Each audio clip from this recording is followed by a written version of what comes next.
upacara bendera awal bulan September, lingkup pemerintah Kabupaten Belu, Senin 2 September tahun 2024, segera dimulai. Pemimpin upacara memasuki lapangan upacara.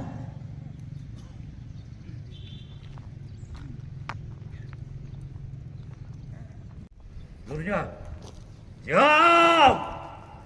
Lihat! Istirahat di tempat. Lihat!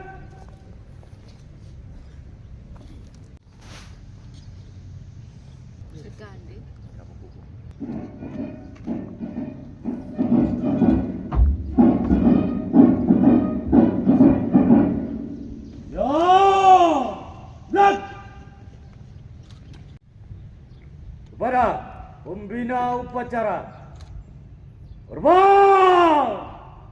Lihat!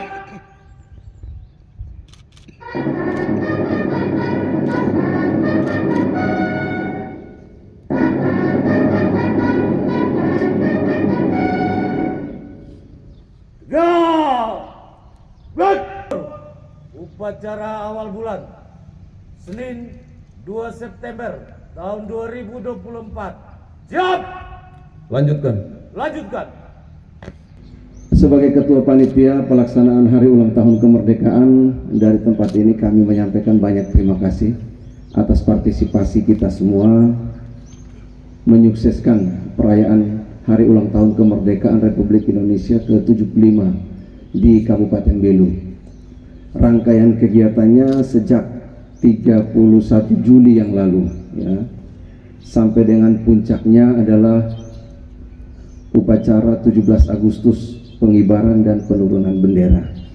Untuk panitia yang bekerja di lapangan, para lurah, para camat, kepala desa, dan seluruhnya, partisipasi kita semua menyemarakkan Hari Ulang Tahun Kemerdekaan tahun ini. Berbagai kegiatan, berbagai atraksi memberikan warna tersendiri. Perlu saya sampaikan Bapak Ibu, 17 Agustus setiap tahun itu walaupun tanggal merah tapi bukan hari libur untuk kita ASN, ya. Jadi ada yang kalau 17 Agustus ya ini besok libur dan sebagainya. Oleh sebab itu untuk tahun ini kami juga secara bertahap mewajibkan para ASN mulai dari pimpinan, pejabat pimpinan tinggi pertama untuk hadir minimal pada puncak upacara detik-detik proklamasi. Untuk eselon 2 kita wajibkan hadir juga bersama istri atau suami atau pasangan. Itu ada absennya Bapak Ibu. Ini bukan kita mengada-ada, tetapi ini tanggung jawab kita sebagai ASN, sebagai motor penggerak untuk menyemarakan hari ulang tahun. Bahkan kalau di disiplin PNS, ketidakhadiran dalam upacara-upacara 17 Agustus itu dianggap melanggar disiplin. Oleh sebab itu, dari tempat ini secara khusus kami menyampaikan terima kasih kepada para pimpinan tinggi pertama yang sudah hadir bersama istri atau suami. Absensi kita sudah laporkan ke pimpinan. Ada 4 orang pimpinan tinggi pertama yang tidak hadir, kita sudah panggilan klarifikasi, menunggu ya, sudah kita laporkan, menunggu disposisi, dan berdasarkan hasil klarifikasi sementara semuanya dapat diterima. Jadi sekali lagi ini bukan mengada-ada. Mungkin tahun-tahun ke depan kewajiban itu mulai menurun kepada pejabat administrator dan jajaran di bawahnya. Bukan apa-apa, ini sebagai ungkapan rasa syukur atas anugerah kemerdekaan.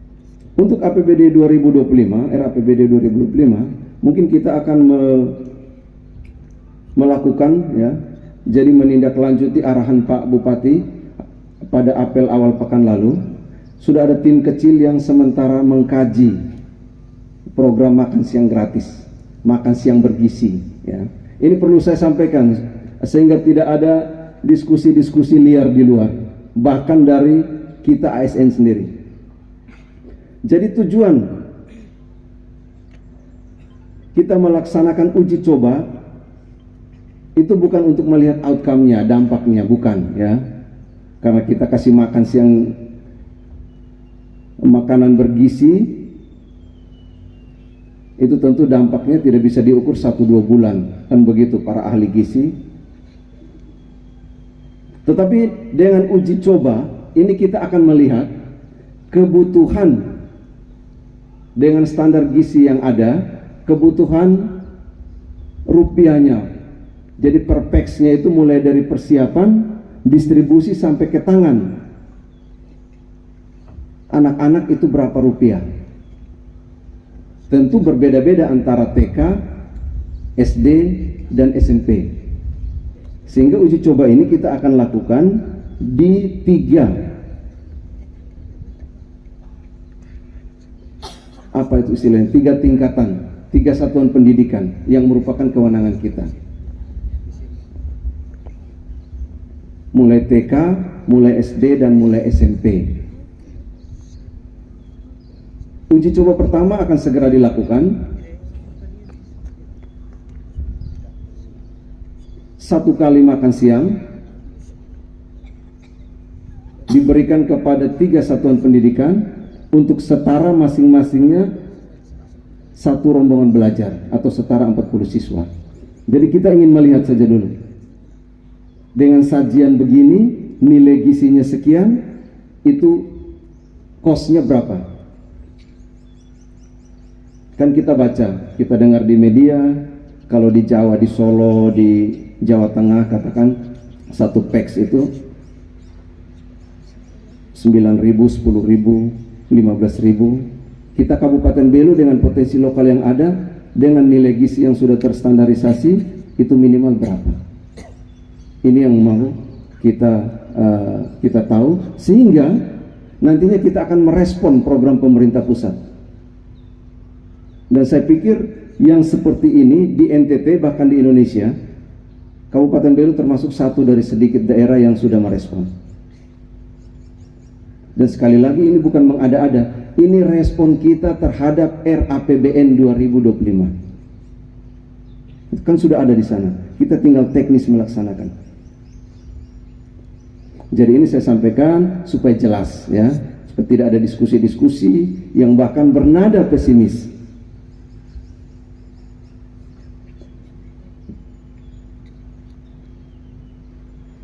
Yang berikut Bapak Ibu, informasi lagi untuk memfasilitasi kunjungan Sri Paus di Dili, itu tanggal 9, tanggal 10 misalnya di Tasitolu.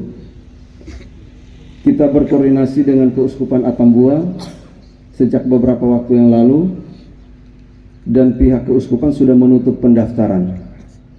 Jadi saat ditutup, saat rapat di ruang sekda beberapa waktu yang lalu, dilaporkan bahwa umat atau peziarah berjumlah sekitar 631 orang dari Keuskupan Atambua yang meliputi 3 kabupaten. 631.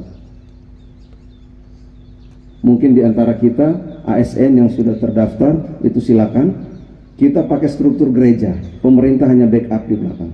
631 itu terdiri dari 117 rohaniwan, rohaniwati, biarawan, biarawati. 117, sisanya sekitar 514 itu awam.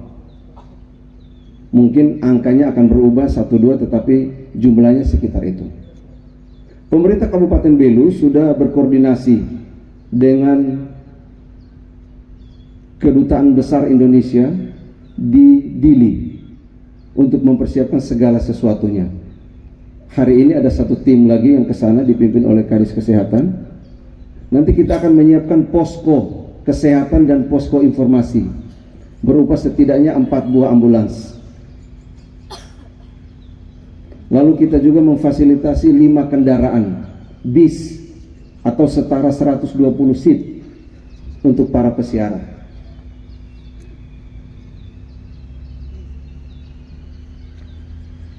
Ini informasi, mungkin ada di antara kita, saudara-saudara kita, keluarga kita yang ke sana yang sudah terdaftar dalam 631 orang itu ini segera mempersiapkan diri. Sekali lagi koordinasinya melalui jalur keuskupan. Umur yang boleh pergi itu sudah disepakati antara 15 atau 17 tahun sampai 60 tahun. Kalau yang sudah di atas itu, kita yang sudah pensiun itu tidak usah lagi, ya. Ini pertimbangan semata-mata pertimbangan kesehatan, karena rute, durasi dan sebagainya. Jadi bagi Bapak Ibu yang berminat atau yang sudah terdaftar silakan. 631 ini yang terdaftar, yang difasilitasi oleh pemerintah dan keuskupan. Itu di luar pesiara-pesiara yang mandiri. Yang mandiri ini artinya dia tidak ikut di 631 itu. Ini beberapa hal yang berikut Bapak Ibu. Ini saya perlu mengingatkan, tahapan pemilu kada 2024 sudah dan sementara bergulir. 4 bakal calon sudah mendaftarkan diri, ya. Sebagai ASN ada aturan-aturan bagi kita yang mengikat, yang sangat ketat. Oleh sebab itu kita berhati-hati untuk mengekspresikan pilihan kita secara terbuka.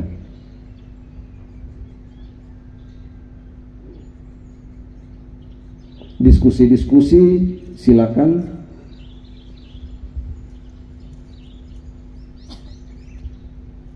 Ada yang bertanya kehadiran ASN dalam kampanye dan sebagainya, silakan, itu ada aturannya. Tapi nanti BKD, Kesbangpol ini detailkan lagi dengan Bawaslu dan penyelenggara menindaklanjuti informasi arahan dari Mendagri sehingga kita tidak salah di sana.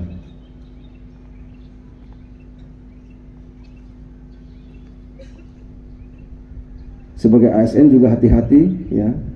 Jaga ucapan, jaga jari, jaga sikap, jaga momentum. Jangan sampai berada di tempat yang salah pada situasi yang salah. Bukan apa-apa, kita akan habis energi untuk mengurus sesuatu yang sebenarnya tidak perlu kita urus. Masih banyak pekerjaan yang harus kita lakukan.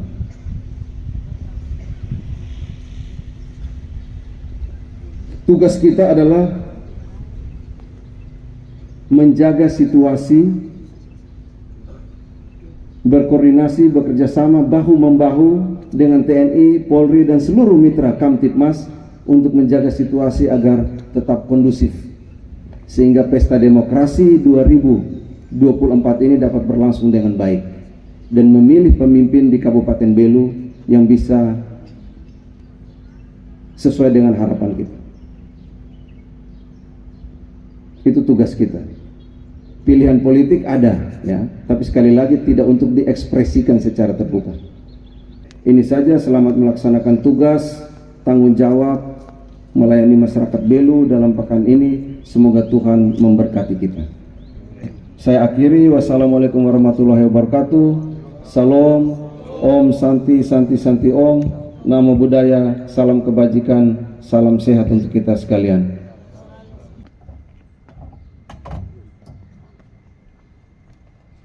Upacara telah dilaksanakan, laporan selesai.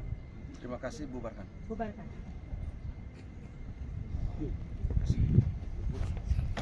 Upacara selesai.